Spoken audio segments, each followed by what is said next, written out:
Visit the Civil Rights Memorial Center, the 10 best things to do in Montgomery, Alabama. Sponsored by the Southern Poverty Law Center and created by Maya Lin, who designed the similar Vietnam Veterans Memorial in Washington, D.C., this outdoor, contemplative black granite and water installation honors the martyrs of the civil rights movement.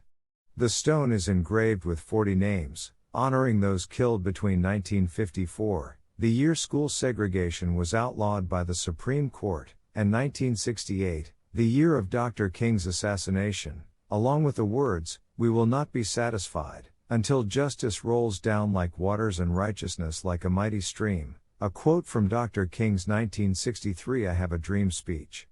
The memorial is directly adjacent to the Civil Rights Memorial Center, which includes exhibits and a theater that shows a short film outlining the city's role in the pivotal movement in American history.